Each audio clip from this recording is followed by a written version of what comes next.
Assalamualaikum warahmatullahi wabarakatuh. Selamat sejahtera, salam perjuangan. Sama dengan kita buat judung kalinya dalam siaran podcast bertajuk Fikrah dari Minda ke Masa, terbitan daripada Dewan Ulama Pahang Pusat. Kita hadir pada hari ini di Dewan Parlimen, bangunan Parlimen ini, untuk kita berbincang dan bertukar-tukar pandangan, berdiskusi dengan sosok tokoh yang tidak asing lagi sebenarnya di pentas politik mutakhir ini.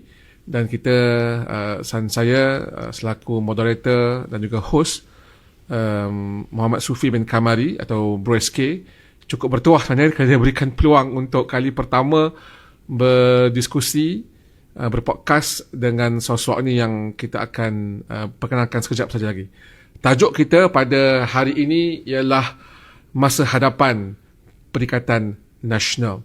Itu tajuk yang cukup penting dalam keadaan pergerutan dan juga suasana yang agak sedikit membimbangkan kita semua dalam PN dan juga coalition pembangkang ini. Namun kita pastinya ada sinar di hujung terowong yang pastinya dinantikan oleh seluruh rakyat Malaysia. Saya memperkenalkan tetamu istimewa yang juga merupakan panelis kita pada petang ini, yang kita sangat hormati, yang berhormat Dato' Ustaz Ahmad bin Yahya, atau kita panggil Ustaz Mak. Apa khabar Ustaz? Alhamdulillah. Terima kasih kerana sudi bersama tim podcast kali pertama yang dibuat. Ustaz, kita terus kepada mauduk lah Ustaz, tentang Perikatan Nasional, politik. Sebab apa Ustaz? Sebab saya ni wartawan, rakyat, kita banyak berjumpa dengan rakyat di bawah. So orang kata-kata rakyat ni selalu mengutarakan satu pandangan bahawa PN ni kena segera cepat tak lah, duk gaduh-gaduh kan. Semua tahu kita tengah bukan bergaduh lah, tengah tak selesai lah maksudnya kan isu pengurusi PN ni. Nak cerita rakyat ni mendambakan PN ni cepat-cepat selesai boleh terus fokus isu rakyat dan terus orang kata kerajaan menunggu tu, the government in waiting tu sangat-sangat dinantikan oleh rakyat. Apa pendapat yang berhormat Ustaz bila rakyat meletakkan pengharapan begitu besar supaya selesailah segera isu-isu PN ni, supaya boleh fokus isu rakyat pula? Silakan Ustaz. Assalamualaikum warahmatullahi wabarakatuh. Terima kasih moderator, terima kasih ruang perbincangan kita pada hari ini. Para penonton yang dikasihi sekalian, syukur pada Allah. Tajuk yang diketengahkan ialah berkaitan dengan masa depan PN. Jadi tajuk ini pada saya lah. Sebenarnya tinggi sangat harapan rakyat kepada PN.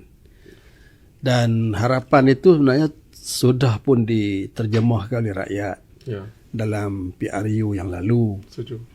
Cuma ditakdirkan PN belum berkesempatan sebagai kerajaan.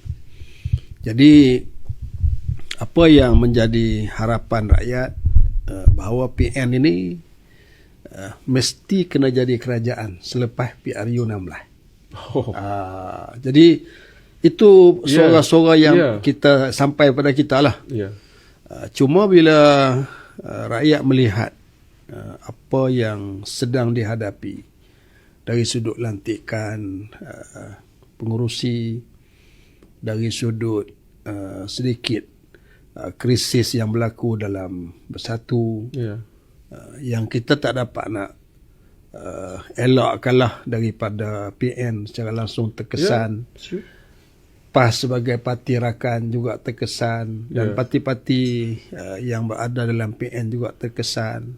Jadi ini persoalan-persoalan yang saya kira memang patut ditanya oleh rakyat. Jadi terima kasihlah tolong mewakili suara rakyat pada hari ini. Jadi pada saya, pertama, memang kita perlu akui bahawa di peringkat kepimpinan Perikatan Nasional perlu sedaya upaya segera menyelesaikan apa jua kemelut. Dan insya-Allah saya meyakini dengan beberapa langkah yang diambil, perkara ini akan dapat diselesaikan. Cuma kita harap lebih pantas lah daripada apa yang membimbangkan itu. Sebab kadang-kadang kalau kita tengoklah ni ada pandangan daripada para ulama, ahli-ahli sufi, ada di kalangan mereka yang membandingkan masalah ni dengan sakit. Kata mereka, saya lebih senang kalau saya berdepan dengan sakit. Jadi kerana selepas sakit tu akan sihat. Okay. Tapi kalau sihat sepanjang waktu, menarik. hati-hati kemungkinan akan datang penyakit. Okay. Selepas itu. Cuma ada juga orang yang dia sambung lagi. Dia kata tak apa kalau lepas sakit tu sihat, takut mati langsung aja. Itu juga bimbang. Bimbang. Jadi apapun, ya kita tak nafikan ini harapan rakyat. Jadi saya sebagai salah seorang lah di kalangan orang yang terlibat sedikit sebanyak sebagai orang yang berada dalam organisasi parti, jadi kita mengharapkan supaya perkara itu dapat diselesaikan. Yang kedua, pada saya lah, berkaitan dengan permasalahan dalam parti-parti politik. Sebenarnya parti-parti politik ini berdepan dengan kemelut-kemelut isu-isu krisis dalaman ni bukanlah satu yang luar biasa. Ya, betul. Bukan luar biasa. Betul. Mana-mana parti berdepan. Untuk rekod Ustaz, yang Lani pun UMNO dengan DAP tengah sakan. Ya. Dah habaq tu je. Tapi kita ni PN come on lah. Segera cepatlah. Takkan nak ikut depa pula. Ya. Bergaduh. Okey, jadi insya-Allah lah kita mengharapkan supaya dapat diselesaikan lah. Insya-Allah.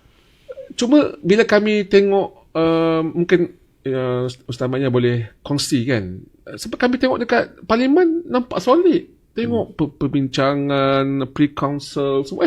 Tak ada apa pun. Macam okey PN ni. Macam mana? Sebab di PN di parlimen macam mana? Gerak kerja di movement ataupun ni lah. Sebab ada portfolio, ada perbincangan, pre-council semua tu. Suasana macam mana di kalangan MP-MP kita? Pada saya lah. Sebenarnya PN ada kekuatan.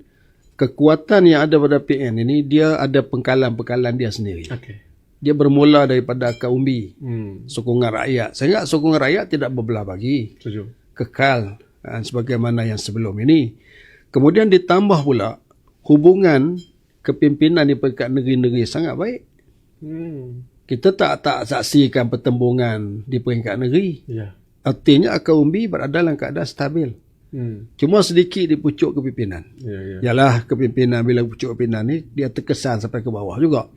Cuma apa nak sebut, macam dia sebut oleh moderator tadi, bahawa kami lah di pengalaman di parlimen. Betul. Dengan rakan-rakan, kita dah macam adik-beradik lah.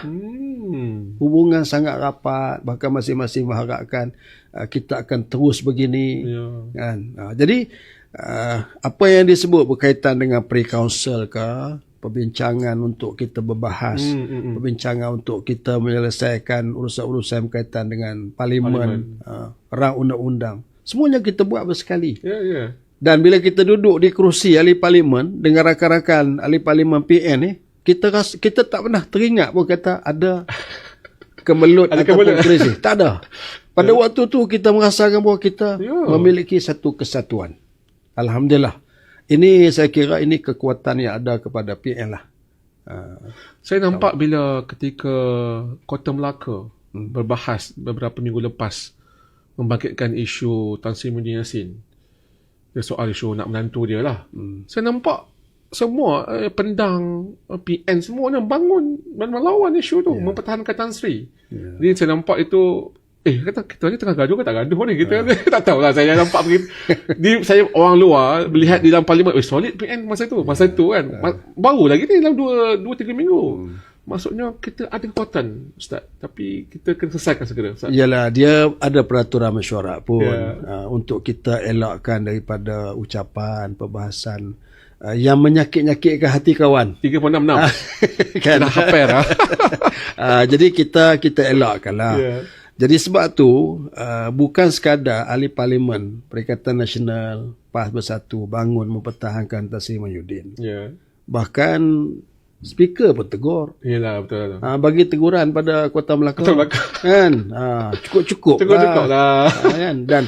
Dan hal ini pun serahlah pada pihak berkuasa. Betul. untuk ambil tindakan, untuk nak dibawa ke mahkamah, nak dakwa sebagainya, silalah kamu jadi kerajaan sekarang.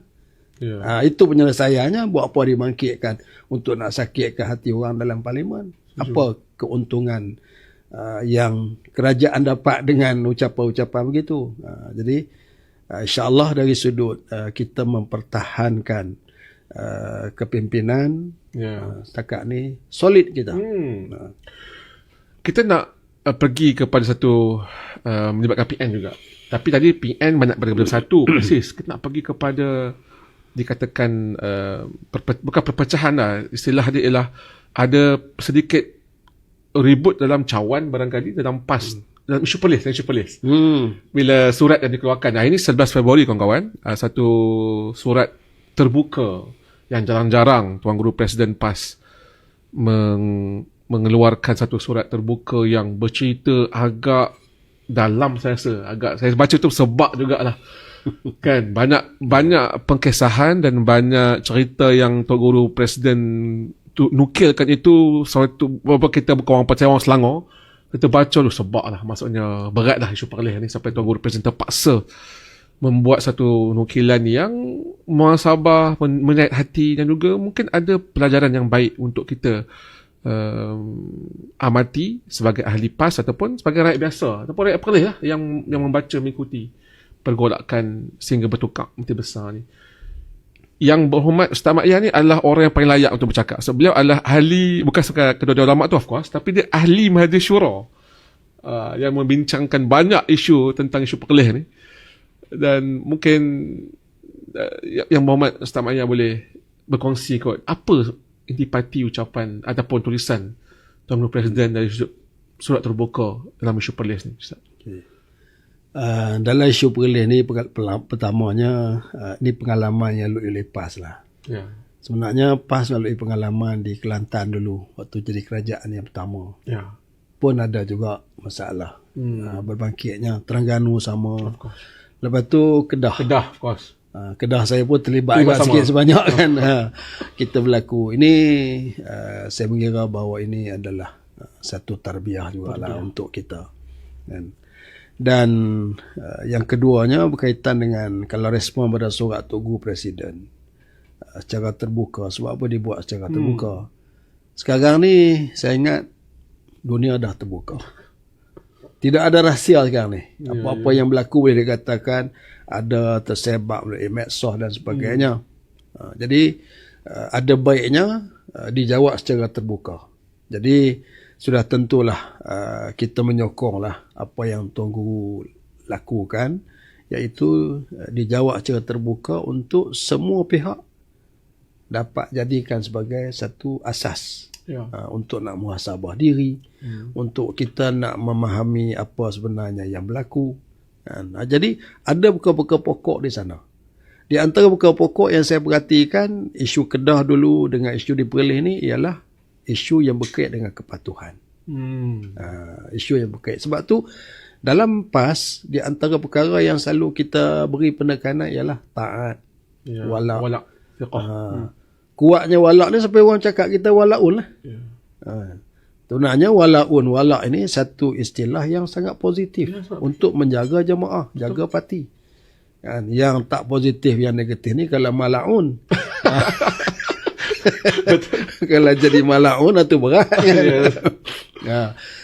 Jadi apa yang berlaku di Perlis ni pada saya ni satu pengalaman yang boleh kita pelajari secara amali.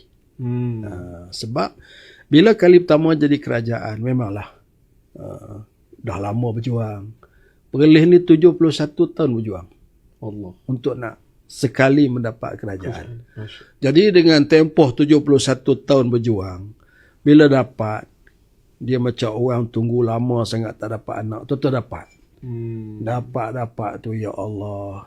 Kalau seorang datuk Tok Wan dapat cucu, berebut cucu ni. Ya, betul. Sayang, kerana teruja. Jadi begitu juga kadang-kadang berlaku kepada kita bila kita dapat satu yang baru. Jadi masing-masing sayang, masing-masing nak jaga, masing-masing ada keinginan untuk nak buat yang sempurna. Padahal kita berdepan dengan banyak kekangan, banyak halangan. Jadi kekangan, halangan, pengalaman ini perlu diatasi dan perlu untuk diselesaikan dalam satu tempoh yang singkat. Waktu tu lah nak belajar dari sudut pentadbiran, nak berdepan dengan masalah. Waktu tu kita nak selesaikan masalah rakyat, tengok manifesto. Jadi bila kita tengok semua benda diletak atas meja, mana dulu. Ya. Ini yang kadang-kadang menjadi faktor dan menjadi masalah untuk kita nak selesaikan. Cuma dalam keadaan perleh sebuah negeri yang kita anggap sebagai barulah bagi PAS dalam pentadbiran. Jadi sudah tentu kita tak nafikan ada perkara-perkara yang timbul. Kan. Contohlah saya sebut, kemahuan daripada ahli kepimpinan di peringkat pertengahan nak supaya kerajaan dapat laksana terbaik. Ya. Betul. Keinginan daripada orang-orang parti nak supaya kerajaan mesti diurus dengan membawa dasar-dasar parti. Itu yang disebut sebagai parti menguasai kerajaan. Sebagai contoh. Jadi perkara-perkara ini sebenarnya dia perlu mengambil satu tempoh untuk dilaksanakan. Jadi sebab itulah kita melihat di peringkat awal sebuah kerajaan, dia mesti selesaikan dulu kestabilannya. Nak mestikan dia stabil. Rakyat meyakini kita mampu untuk memerintah. Ini di antara perkara-perkara yang perlu diselesaikan di peringkat awal.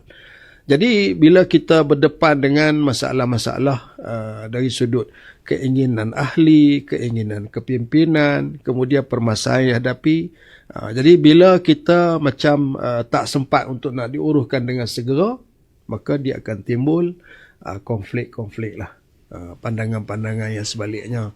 Jadi di situ yang menyebabkan ada pihak yang merasakan bahawa MB ni perlu orang lain lah. Contohnya. Jadi sebab tu dia berlaku sampai ke peringkat ada usaha nak dibuat untuk undi tak percaya pada MB. Ada usaha nak dibuat sampai ke peringkat tanda tangan SD. Jadi ini contoh-contoh yang berlaku tindak balas daripada sebahagian kepimpinan. Jadi dalam hal yang sebegini, di peringkat kepimpinan pertengahan ni, dia perlu memahami bahawa saat-saat yang begini kita ada kepimpinan tertinggi. Kita ada jurutankuasa pemandu. Jadi kepimpinan tertinggi pula dia akan pantau, dia akan dalami apa sebenar masalah dan dia sedaya upaya akan cuba untuk menyelesaikan. Jadi bila kita bagi pandangan-pandangan, jadi pandangan itu tak diterima sebagai contoh. Kemudian berlaku tidak patuh kepada arahan untuk mempertahankan kerajaan. Jadi bila sampai ke peringkat tidak patuh, maka ini sudah dianggap melanggar disiplin. Bila sampai ke tahap melanggar disiplin, sebagai parti yang ada disiplin, ada prinsip, kita tak boleh biarkan sebuah kerajaan dan sebuah parti diurus sampai ke peringkat dah tak boleh tahu dah siapa ketua, siapa pengikut. Jadi di sinilah tindakan-tindakan tegas perlu diambil. Jadi kemuncak tindakan tegas tu sampai ke peringkat terpaksa dihentikan keahlian. Mungkin Ustaz boleh kongsi kepada kami suasana membuat keputusan ketika sampai ke tahap nak menghentikan ketiga-tiga ahli Dewan Undangan tersebut. Sebab bagi kami yang di luar ni, kami rasa PAS ni nekat betul lah, macam berani sungguh. Sampai hampir-hampir jatuh kerajaan, bertukar kerajaan lah orang kata kan. Sampai PAS sanggup sampai nak buat sampai menghentikan. Kenapa Ustaz? Kenapa sampai begitu nekat sekali keputusan PAS Pusat sampai boleh tahap macam tu lah. Kan tak boleh ke nego, okey tak apa hampa nak ni bagi kat depa je lah. Jadi MB tu. Saya tak. Kenapa bercerita suasana tu? Kenapa PAS begitu tegas dalam babak ni? Dia di sini satu benda yang saya sendiri pun bila saya tengok, saya merasakan ini keistimewaan PAS. Dia sangat berprinsip. Sebab kalau sekiranya kita biarkan berlaku proses-proses yang tidak sepatut, SD hantar dan sebagainya kan, kesannya ialah mana-mana kerajaan yang kita dapat di kemudian hari, pusat ke, negeri ke, kalau ada berlaku orang tak puas hati, maka dia akan jadikan apa yang berlaku di Perlis itu sebagai panduan. Ini sebagai sunnatan sayyi'atan. Presiden kes lah untuk dia nak jadikan itu sebagai panduan, kita buat begitu. Bila dibuat begitu, tiba-tiba orang yang bertindak di belakang daripada peraturan dan bertindak belakang daripada arahan ini, membelakang ke arahan, kita iktiraf. Artinya pada waktu itu kita sudah menggadai prinsip kerana semata-mata kedudukan ataupun kuasa. Sebenarnya apa yang dibuat oleh PAS pusat terhadap apa yang berlaku di Perlis dalam menyelesaikan krisis, ini memberi isyarat bahawa PAS bersedia untuk masa depan. Kita memberi pengajaran kepada kepimpinan di semua peringkat bahawa parti utama. Arahan parti itu paling utama. Jadi ini isyarat jelas daripada kepimpinan untuk mana-mana peringkat bahawa tiada kompromi dalam soal yang sampai ke peringkat kalau berlaku pengkhianatan. Sebab apa kita sebut hal itu? Kerana proses pendengaran. Contohnya kita dah bagi ruang. Kepimpinan turun, aduannya diterima, kemudian tindak balas kita dah beri, kemudian kita sampai ke tahap dijemput depan presiden sendiri, diberi ruang untuk bercakap, menjelaskan. Dan kemuncaknya ditanya, benarkah berlaku tanda tangan SD? Diakui. Tanda tangan itu, fahamkah isi kandungan? Faham. Apa maksud pada isi kandungan? Maksudnya ialah hilang kepercayaan. Bukan sekadar tak puas hati, bukan, tapi sampai ke peringkat hilang kepercayaan. Jadi kalau sampai ke peringkat itu tidak ada tindakan, jadi parti tidak ada prinsip. Ini gambaran yang tidak baik untuk parti. Sebab tu orang yang mengenali dan orang yang mendalami tentang organisasi parti, sebuah kerajaan, dia akan melihat bahawa PAS adalah sebuah parti yang ada disiplin dan prinsip yang sangat jelas. Jadi sebab tu kita kata PAS ini adalah parti masa depan lah untuk rakyat Malaysia, insya-Allah. Dengan tindakan yang berlaku di Perlis, memberi satu isyarat bahawa kita sebenarnya kita akan pastikan ahli kepimpinan berada di bawah peraturan yang jelas. Sama ada peraturan itu melalui perlembagaan parti, melalui keputusan yang dibuat oleh kepimpinan PAS pusat dan kepimpinan tertinggi. Minta Ustaz ya, sentuh sikit tentang kemelut, walaupun dah banyak orang jawab sebenarnya, tapi mungkin sedikitlah tentang proses 3 nama YB ni katanya nak melalui Majlis Syura, bawa melalui Majlis Syura dan kononnya nak dikembalikan semula keahlian. Sebab kita tahu depa semua ni buat tu untuk bukan tak ada unsur rasuah, tidak ada unsur apa, tapi sebab ketak puas hati ke apa tu, kita tahu, kita faham proses tu. Tapi semua dah telah berlaku lah, keputusan telah dibuat, terhenti sendirinya. Maknanya bukan dah bukan lipas lah. Tapi tak terangkan macam mana prosesnya dan siapa yang akan buat keputusan permohonan, sebab kami melihat melalui permohonan melalui Majlis Syura. Kemudian macam mana prosesnya Ustaz? Dari segi keahlian 3 ahli DUN yang telah terhenti. Dia bila Majlis Syura bersidang, dibawa surat permohonan. Jadi kita tengoklah pertamanya adakah dia berada dalam bidang kuasa Majlis Syura. Jadi bila kita bincang, rujuk pada perlembagaan, jadi pertamanya dia bukan bidang kuasa Majlis Syura sebab perkara 15A yang melibatkan hilang keahlian seorang ahli Dewan Negeri, ahli Parlimen. Jadi pada waktu itu dia dikira muktamad. Dia tak boleh lagi dirayu oleh mana-mana. Itu sepatutnya lah. Tak boleh dirayu. Cuma yang dia boleh ialah isi borang semula. Itu dia. Sebab tu dalam keputusan Majlis Syura, kita tidak membuat keputusan di sudut rayuan. Kerana bukan bidang kuasa Majlis Syura. Tidak ada peruntukan rayuan. Tidak ada peruntukan. Dalam isu yang berkait dengan ahli dewan. Kemudian yang kedua, bila kita dapati dah ada surat, ada borang permohonan semula, maka borang itu diterima untuk diserah dan diproses melalui saluran biasalah. Setiausaha Agung. Kemudian dibawa kepada PAS pusat. Faham. Bukan melalui Majlis Syura lah. Ya, bukan. Okey, selesai. boleh tak kita sikit lagi tentang apa yang kita belajar? What is the biggest lesson untuk ahli PAS ni, Ustaz Maya? Bila Ustaz Maya antara orang yang terlibat langsung dengan Kedah tu zaman Ustaz Arwah, Ustaz Zazan. Berlaku pula dengan Cikgu Syukri ni kan. So, macam Ustaz Maya sebut tadi, kita ni bila jadi kerajaan ini antara yang kita alami proses tu, apa yang dalam rentetan peristiwa kita boleh rangkumkan lah, supaya ahli PAS ni boleh belajar dan kita boleh lebih bersedia bila kita nak memerintah negeri-negeri lain ni, dan terutamanya Malaysia secara keseluruhan. Dia sebenarnya apa yang berlaku kalau kita melihat di sudut hikmah lah kan, yang kita nampak. Pertamanya, hikmah yang kita boleh pelajari daripada setiap apa yang berlaku ni ialah, contoh kita ambil,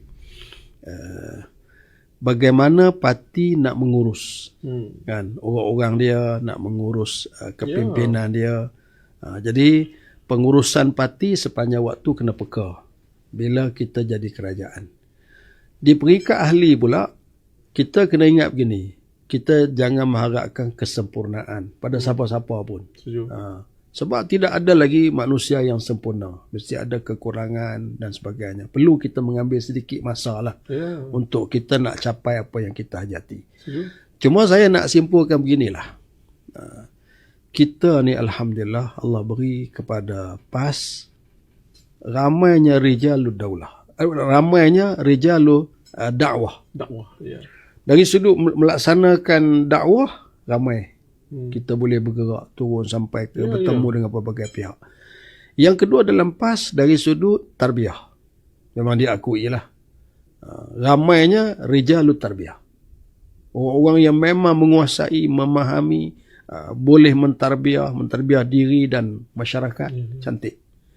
Tapi proses yang perlu berlaku lagi dalam PAS ialah melahirkan lebih ramai orang yang dikenali sebagai rijalud daulah. Menarik tu istilah. Menguasai, memahami tentang pentadbiran, selok-belok, politik pentadbiran dan sebagainya. Ini perlu lebih ramai orang yang menguasai. Jadi dengan penguasaan ini, bila di peringkat pusat kita jadi kerajaan di peringkat negeri, kita akan lebih bersedia. Jadi apa yang berlaku kita akan jadikan sebagai panduan yang baiknya. Yang buruknya kita jadikan sebagai sempadan. Kan? Jadi inilah harapan kita kepada kepimpinan di semua peringkat ahli untuk kita pelajari. Kan? Setiap perkara yang berlaku itu adalah tarbiyah ilahiyah lah. Kan? Allah nak didik kita kan. Sebab proses-proses ni sebenarnya dia bukan berlaku saja kepada negeri-negeri seperti Perlis. Kan? Dia boleh berlaku kepada mana-mana negeri. Dan boleh berlaku kepada mana-mana parti. Cuma bagaimana kita nak mengurus saja. Kan? Dan setara mana kepatuhan yang ada kepada ahli dan juga ada kepada kepimpinan yang diberi arahan. Jadi insya-Allah kita akan terus jadikan sebagai orang kata apa, pelajaran lah kepada semua pihak tentang itu. Dan satu lagi yang agak besarnya untuk kita mengambil pengajaran ialah berkaitan dengan demokrasi ini. Kadang-kadang kita agak kuat bergantung dengan numbers dengan majoriti. Setuju Ustaz. Kadang-kadang Perlis ni kita ada 14 daripada 15. Kita memang super majoriti lah kan tu. Still bergolak juga. Jadi apa kita belajar Ustaz? Dia ada orang yang sombong dengan majoriti. Siapa tak ada siapa.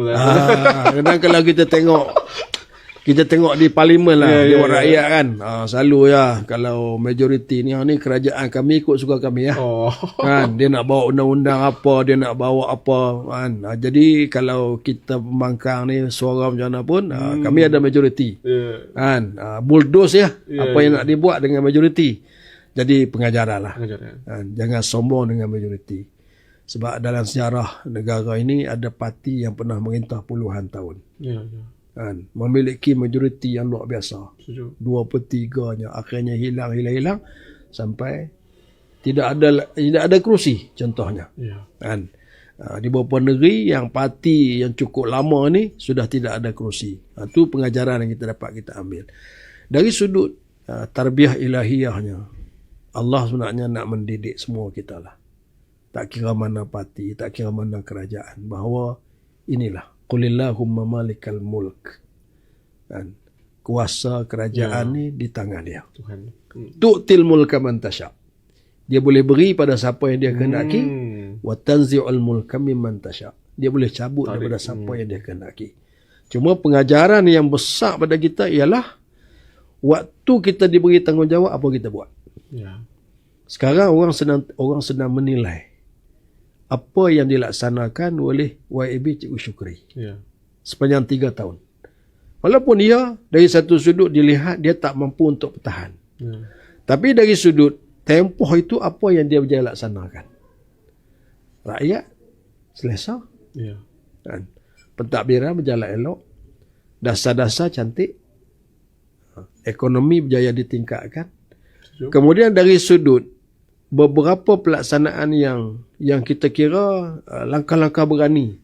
Contohnya isu yang berkait dengan judi. Ya. Sifar premis judi dipilih. Jadi ini akan menjadi suatu asas sudut pandang masyarakat lah. Walaupun dalam tempoh yang singkat, tapi sebenarnya Cikgu Syukri telah berjaya bersama dengan exco-nya melaksanakan dasar-dasar yang baik untuk sebuah negeri seperti Perlis. Ini yang pada saya lah. Ya. Kalau kita diberi peluang walaupun singkat, tapi kita dapat buat yang terbaik. Itu yang terbaik lah. Itu lebih baik, Ustaz. Lebih baik. Ustaz, mungkin kita nak pergi sikit topik yang lebih panas, yang mesti disebut juga sebagai sosok pimpinan ulama bagi Pusat ni. Tentang isu yang semalam dikeluarkan dua titah disebut oleh Tuanku Sultan Selangor.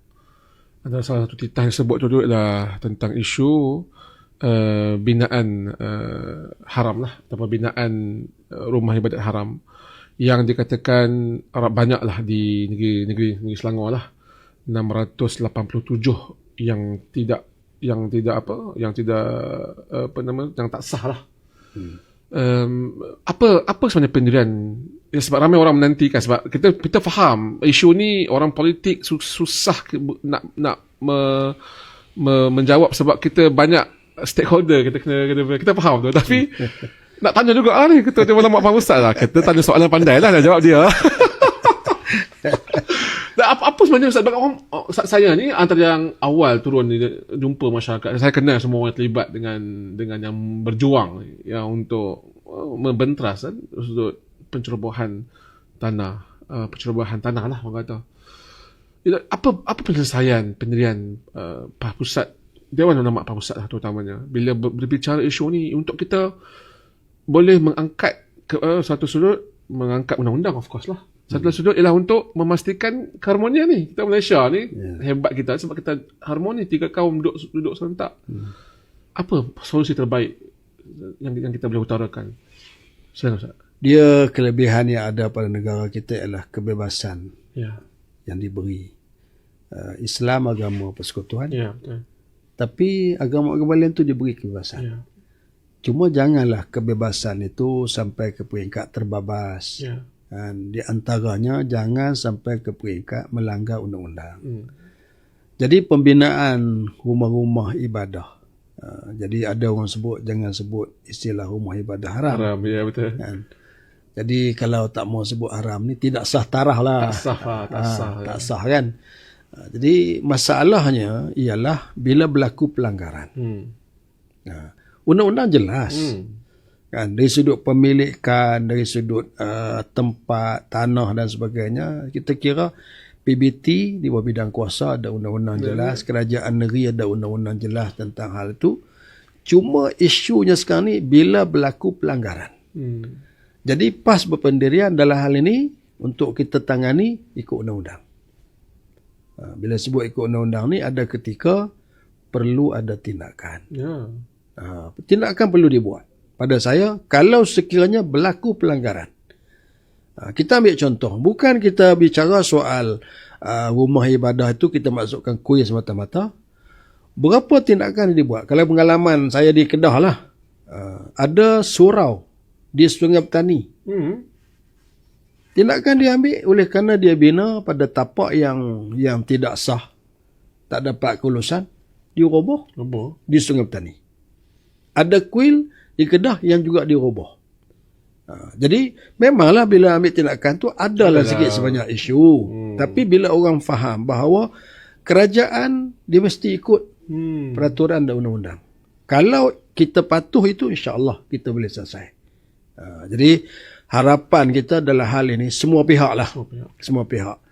Terutama rakan-rakan kita dari masyarakat India, agama Hindu. Sebenarnya kebebasan yang diberi dalam negara tak boleh dijadikan asas kebebasan itu untuk melanggar undang-undang.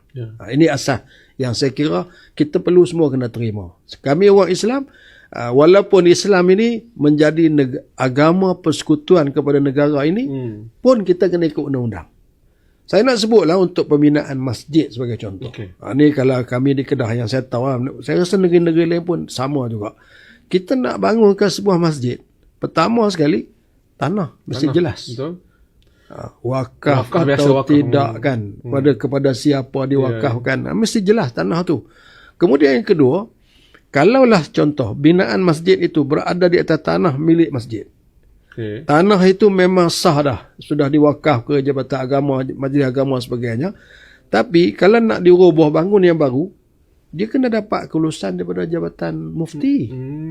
Jabatan Mufti turun tengok semua ni, nanti bahan-bahan binaan yang lama ni ke mana nak dilupuskan semua dia ambil kira.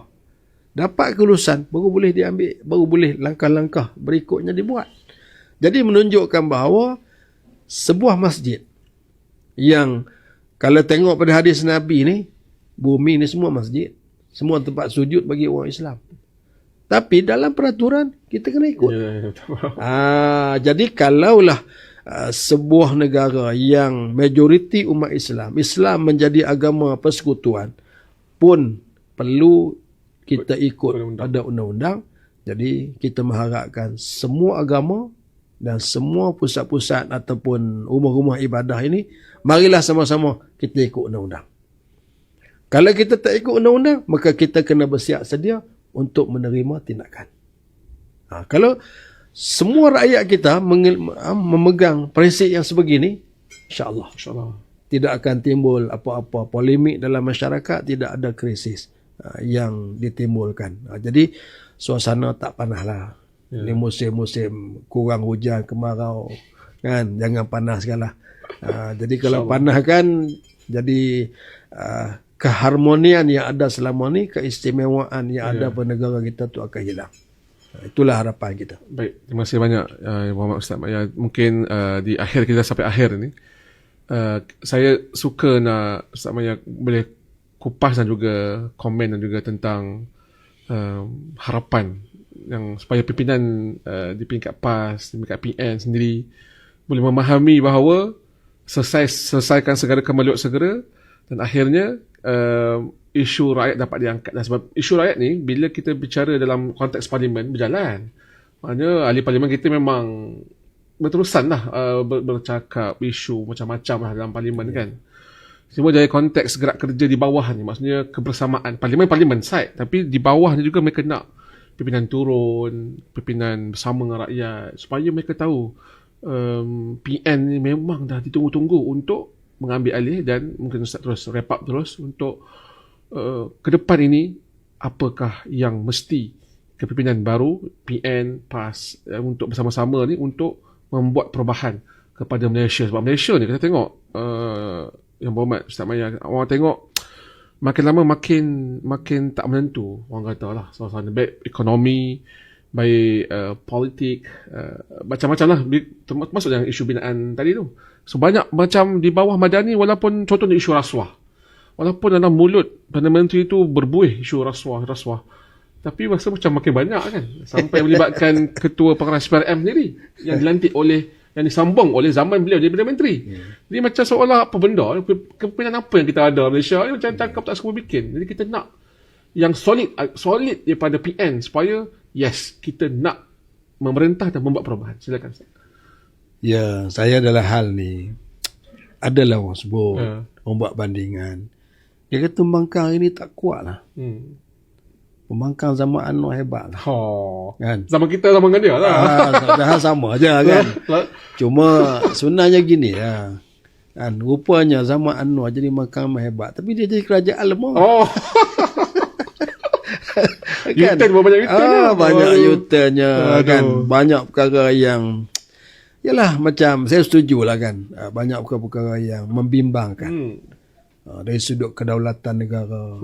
Macam mana perjanjian timbalan dengan Amerika. Kan, macam mana persempadanan sepadan negara. Jadi banyak perkara yang ni. Kemudian janji-janji tak tahu di mana. Kalau reformasi dari sudut rasuah, saya setujulah apa yang disebut, mana nak buru nak apa semua kan. Kita pun sangat bersetuju. Termasuk titah Tuanku Baru ni pun menyentuh soal rasuah. Kita bersetuju, burulah segala jerung paus ni buru. Tapi jangan ternak yang baru. Jangan bela, jangan backup yang set depa. Susah juga tu.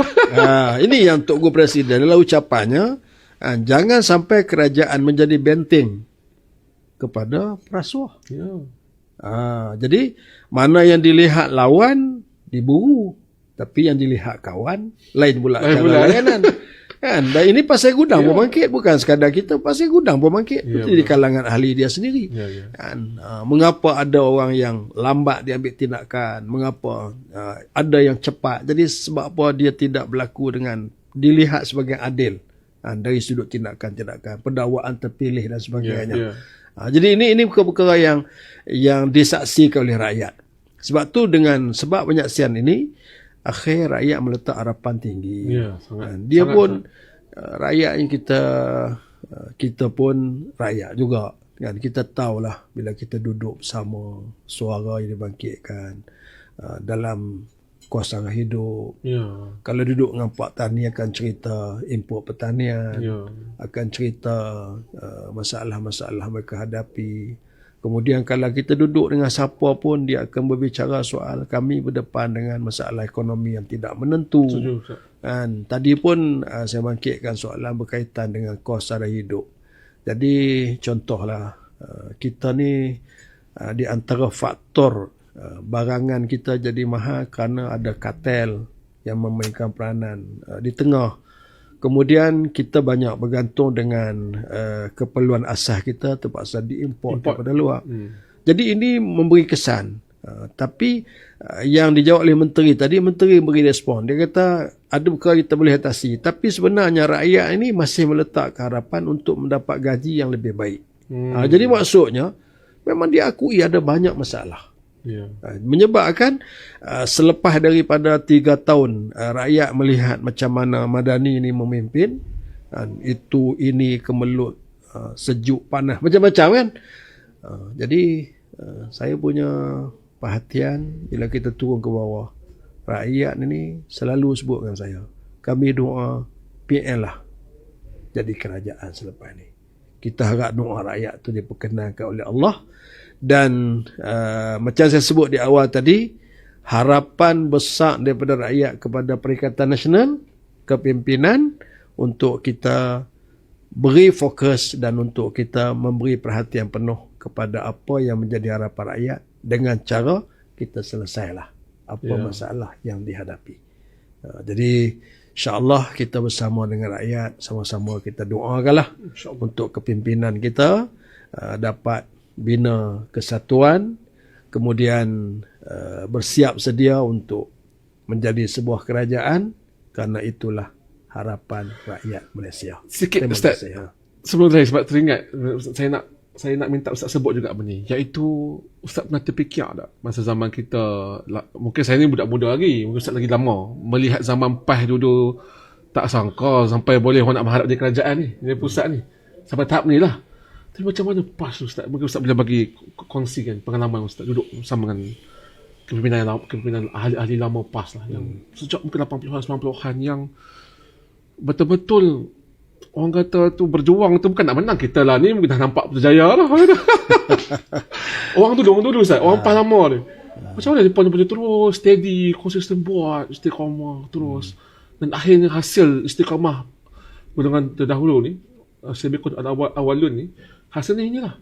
Ya. PAS ataupun PN dan PAS antara yang tertinggi kerusi tu bersedia untuk memerintah pusat saja. Ya. Saya kira kalau bercerita 20 tahun lepas tak timbul ni isu benda ni, tapi bila macam kekuatan tu tak boleh cerita sikit saja sebelum kita wrap up. Dia sebenarnya adalah hal ni. Bila kita berjalan di atas manhaj nabawiyah, manhaj Nabi, itulah yang Nabi capai. Bermula dari dakwah, Ya. tarbiyah, pendidikan, khairiyah, kebajikan. Ya akhirnya dia sampai kepada proses siasah daulah, Taulah. bentuk kerajaan. Itu yang dia lalui. Jadi bila kita berjalan di atas manhaj itu, kan, kita menyambung mata rantai itu, maka Allah akan kurniakan perkara itulah. Yang kedua, saya punya pemerhatian lah, istiqamah, kesungguhan yang ada kepada ahli dan kepimpinan. PAS. Dia kukuhkan pekalan-pekalan dia. PAS ada cawangan, Ya. PAS ada organisasi yang kukuh, dia terus bekerja. Dan kerja dia ni tidak terikat dengan musim pilihan raya. Betul. Sebab tu kemenangan Dr. Ali Akbar Ya. di Karambunai, dia bukan semata-mata kerana satu susuk tubuh. Ya, susuk tubuh ini istimewa, Tuhan berikan. Dia ada ketokohan. Tapi dia bermula dengan satu gerak kerja yang berterusan. Panjang masanya. Ya. Ambil kan. Jadi dia dah, kalau orang Kedah kata dia bergelomiang. Orang Kedah kata bergelomiang. Kan? Jadi dia sudah hidup dengan masyarakat, dah terbiasa dengan kehidupan, menangani isu-isu masyarakat. Jadi ini yang meletakkan akhir rakyat melihat bahawa PAS harapan. Ya. Sebab tu sekarang dalam keadaan PAS ditekan dari segenap sudut, kan, usaha-usaha yang Peruntukan tak ada. macam-macam lah, segenap sudut lah, kan, PAS ditekan. Tapi satu yang menarik, dia akan tanya, siapa nak jadi Perdana Menteri? Sebok tu tanya kita, serabut kita lah.